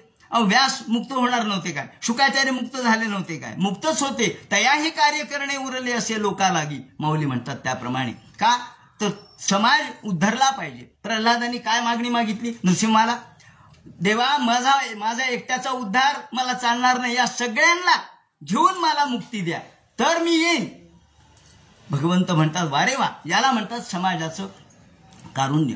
भगवंताच्या जसं रामाने सगळी अयोध्या आपल्या मुक्तीला नेली, कृष्णाने स्वतः आपल्या मोक्षाचं दर्शन घडवलं, आपल्या रूपाचं दर्शन घडवलं आणि सर्वांना एकदा प्रत्यक्ष आपल्या वैकुंठामध्ये नेऊन आणलं. त्याप्रमाणे ते म्हणतात, हे भागवत आपल्याला विमलम विशोकम अमृतम, आपल्या सगळ्या अंतःकरणाचे शोक नष्ट करणारं, आपल्या अंतःकरणातला सगळा शोक नाहीसा करणारं, शोकाचं शोषण, शोकार्णव शोषणम शब्द वापरलाय. शोकाचा अर्णव आहे, अर्णव समुद्र. अहो समुद्र कस काय हो म्हणले, आता एवढा मोठा समुद्र. ते म्हणे तुम्ही भागवत वाचा, ताबडतोब शुष्क होऊन जाईल, कोरडा फट्ट पडेल, तुम्हाला पुढे जायला वाट मिळेल, कोरडा पडेल समुद्र. आता समुद्र कोरडा पडण्याची आहे. तेवढे म्हणतात शोकार्णव शोषणम नृणाम. याप्रमाणे योगींद्राय तदात्मनाथ भगवद्राताय कारुण्यत तच्छुद्धम विमलम विशोकम अमृतम सत्यम परं धीमहि. भागवताच्या सुरुवातीलाही सत्यम परं धीमहि याला म्हणतात उपोद्घात आणि उपसंहार यातले ऐक्य. 6 लिंग जे सांगितलेत त्यापैकी त्याचप्रमाणे पुन्हा पुन्हा अभ्यास, तसंच वेगवेगळ्या प्रकारची नाविन्यता. भागवतामध्ये नवीन अनेक गोष्टी सांगितल्यात, त्यामुळे आपल्या 6 गोष्टी या भागवतामध्ये आहेत, म्हणून तो शास्त्रीय ग्रंथ आहे. या इदम कृपया कस्मै व्याचक्ष विमुक्षवे, प्रत्यक्ष व्यासाला त्यांनी नमस्कार केलाय, कारण व्यासांनी हे शुकाचार्यांना सांगितलं आणि शुकाचार्यांनी परीक्षितीला सांगितलं. आणि शेवटी ते म्हणतात संसार सर्प द्रष्टव्यम. कोणता सर्प चावला होता हो? सर्प चावला? अहो कशाचा सर्प? संसार रूपी सर्प. तुमच्या सर्वांना, आपल्याला सुद्धा संसार रूपी सर्पाने दंश केलेला आहे. पण 7 दिवस कसे? अहो प्रत्येकाच्या कुठल्या तरी आपल्या कपाळावर कोणता तरी एक दिवस लिहिलाच आहे ना ब्रह्मदेवाने, एक कोणता तरी दिवस ठेवलेलाच आहे. मग सोमवार ते रविवार पर्यंत कोणता तरी दिवस आहेच आहे. 7 दिवस सोडून आपण मृत्यू पावणार आहेत का? नाही. 7 दिवसातला एक दिवस आपल्याला ठरलेला आहे. तेव्हा हे 7 दिवसापैकी जसा 7 दिवस म्हणजे आपला हा शांत. 7 दिवस कशामुळे म्हटलंय? शांत. शांत म्हणजे ज्याला अंत आहे, या देहाला अंत आहे म्हणून त्याला शांत म्हणतात. आणि म्हणून 7 दिवसाची ही मर्यादा सांगितली. शांत म्हणजे 7. म्हणून ते म्हणतात असा हा संसार सर्पद्रष्टम यो विष्णुरात ममू मुचत. यातून तो मुक्त झाला. तो या ठिकाणी देहाला तर मृत्यू आहेच आहे, पण जो जन्माला येतो तो मरणारच आहे. जायते मग म्रियते. जो जन्माला येतो तो मरणारच, पण आत्म्याला पुन्हा पुन्हा हा भोगवास जन्मवास नको, म्हणून आत्म्याची मुक्ती सांगितली आहे. आणि ही भागवतानेच शक्य आहे. म्हणून भवे भवे यथा भक्ते पादयोस्तव जायते तथा कुरुष्व देवेश नातस्पन्नो यतः प्रभो.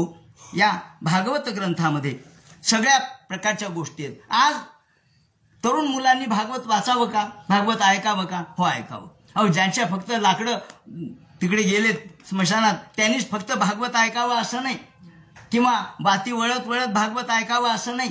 भागवत आमच्या सर्वांनी ऐकलं पाहिजे, कारण तो भारतीय संस्कृतीचा मूळ ग्रंथ आहे, आदर्श ग्रंथ आहे. आणि म्हणून भागवतात विज्ञान आहे, तत्वज्ञान आहे, त्याचप्रमाणे अलंकारशास्त्र आहे, साहित्य आहे, नाट्य आहे, तसंच वेगवेगळ्या प्रकारची जीवशास्त्र आहे, भौतिकशास्त्र आहे. अहो जंतुयुद्ध सुद्धा सांगितले जे पुढे होणार आहे. आपण म्हणतो ना जर्म्स वॉर, हे देखील जंतुयुद्ध सांगितलंय. तेव्हा भागवतात लिंग परिवर्तन सांगितलंय. आज आपण करतो ना, केलेलं आहे अनेकांनी.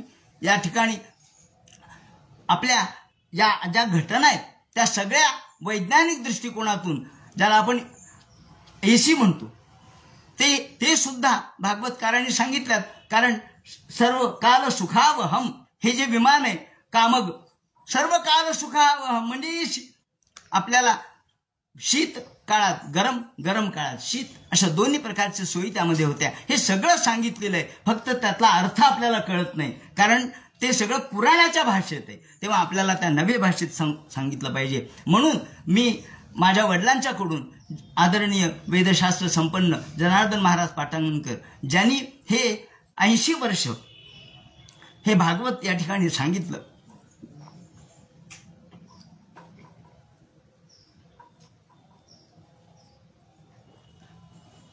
आणि त्यांच्या मुखारविंदातून ज्यांनी ते श्रवण केलं ते अलौकिक श्रोते, त्यापैकी मी देखील, नाथ महाराज म्हणतात तसा मी देखील एक मांजर होऊन ते चाटत होतो, माशी होऊन त्या ठिकाणी बसलो होतो. आणि जेवढं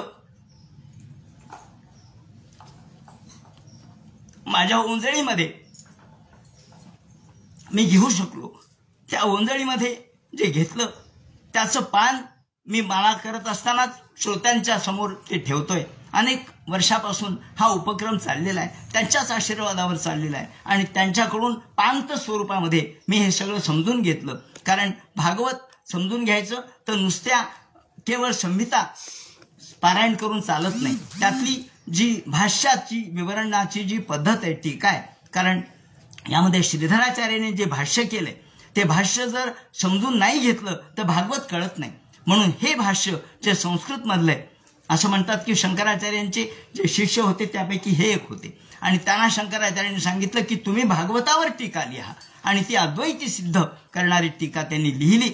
आणि म्हणून त्या टीकेचा बारकाईने अभ्यास, शब्दाचा, व्याकरणाचा, त्याचप्रमाणे त्यातल्या व्युत्पत्तीसहित इटिमॉलॉजी ज्याला आपण म्हणतो त्या शब्दांच्या व्युत्पत्तीचा तात्पर्यार्थ असा समजून घेतला. आणि पुन्हा माझंही काही चिंतन या निमित्ताने मी याच वर्षी एक श्रीमद भागवतातील भारत या नावाचं पुस्तक मुद्दाम काढलं. याला गोविंदगिरींचे आशीर्वाद आहेत, चैतन्य महाराजांची प्रस्तावना आहे. आणि यामध्ये भारत वर्षाचा शोध या ठिकाणी मी घेतलाय, कथारूपकांचा उलगडा केलेला आहे. आणि अत्यंत यामध्ये त्यांनी जे म्हटले ते फक्त वाचतो. श्रीमद भागवतातील भारत या ग्रंथाचे लेखक विद्यासागर पाटणकर यांनी भागवतातील देशभक्तीकडे सर्वांचं लक्ष वेधलं. आज कशाची गरज आहे, आज तरुणांना या ठिकाणी आपल्याला भागवताकडे का ओढून आणायचंय, ही अत्यंत अभिनंदनीय आणि स्तुत्य बाब आहे. श्रीमद भागवतातील भारत वर्षाचा शोध घेताना आणि माहिती सांगताना केवळ भारताच्या भौगोलिक सीमा आणि तीर्थस्थळे याच्यात न रमता भारतीय संस्कृतीचं ज्ञानात्मक आणि भावात्मक हृदय त्यांनी यात उलगडून दाखवलं. प्राचीन भारतीयांची जीवनदृष्टी, कालगणना, पर्यावरण विचार, वैज्ञानिक प्रगती, वर्णाश्रम धर्म, स्थापत्य विज्ञान, राष्ट्रविकास, समन्वयाचा संदेश, आध्यात्मिक उपदेश, कथारूपकांचा उलगडा, विश्वकल्याणाची आकांक्षा, अनेक विषयांचे सादर आणि सकस पण सुलभ आणि प्रांजळ प्रतिपादन करून लेखकांनी भारतीय संस्कृतीचे अंतर्बाह्य मनोज्ञ दर्शन घडवले आहे. विस्तार भयास्तव या सर्वांचे विषयाचे महत्त्व, स्पष्टीकरण आणि समीक्षा अशक्य आणि अनावश्यकच होय. मूळ ग्रंथाच्या वाचन परिशीलनाने अभ्यासक आणि वाचक सुखावतील. असा सुंदर ग्रंथोपहार मराठी सारस्वतास प्रदान केल्याबद्दल लेखक डॉक्टर विद्यासागर पाटणकर व विश्वकर्मा प्रकाशनाचे मनःपूर्वक अभिनंदन आणि पुढील वाटचालीसाठी हार्दिक शुभेच्छा. अशा पद्धतीचं त्यांनी आशीर्वाद दिले. आणि चैतन्य महाराजांनी देखील याला प्रस्तावना दिलेली आहे. याला समर्पण म्हणजे अर्पण पत्रिका लिहिताना मी पंचमस्कंधातला संदर्भ दिलाय. अहो अमिषाम किमकार्य शोभनम प्रसन्न येशाम सोदो स्वयं हरिही यैर्जन्म लब्धम नृषुभारताजिरे मुकुंद सेवोपैकम स्पहाहिनाः. की आमचं पुण्य जर थोडं शिल्लक राहिलं असेल तर आम्हाला भारतात जन्म द्या. कल्पायुषाम स्थान जयात पुनर्भवात क्षणायुषाम भारत भूजयोवरम.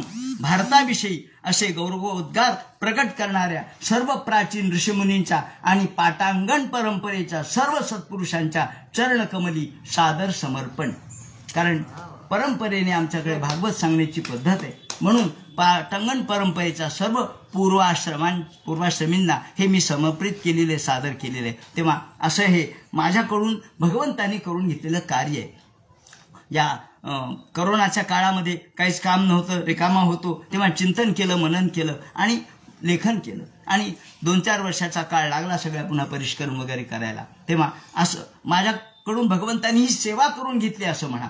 म्हणून हा भागवत आपल्या सतत चिंतनाचा विषय असावा. भक्तीचा तर विषय आहेच आहे, पण तो भक्तिमुक्ती प्रयोजन त्याच्यामध्ये असतानाच आपल्याला आज आमच्या देशासाठी याची गरज आहे. आणि म्हणून या भागवताचं पारायण आपण करावं, चिंतन करावं, मनन करावं, अभ्यास करावा. ह्या नव्या विद्यार्थ्यांसाठी, तरुणांसाठी हा ग्रंथ यासाठी भगवंतांनी माझ्याकडून लिहून घेतला.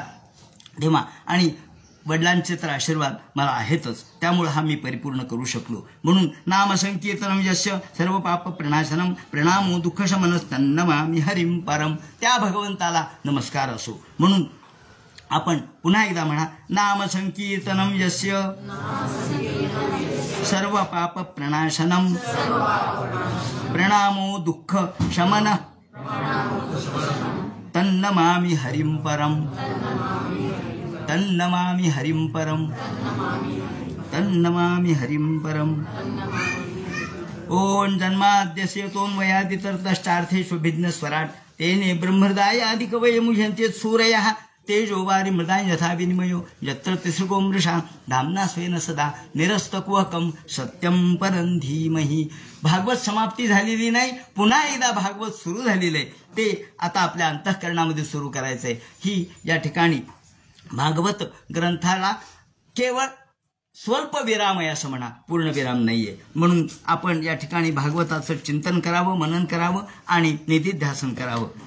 म्हणून या भागवत ग्रंथाचा पहिला श्लोक या ठिकाणी म्हटला. हे पुन्हा एकदा आपण हे भागवत सुरू झालेलं आहे. आता या भागवत, कारण कोणताही आध्यात्मिक ग्रंथ हा संपत नसतो, तो पुन्हा सुरू होतो.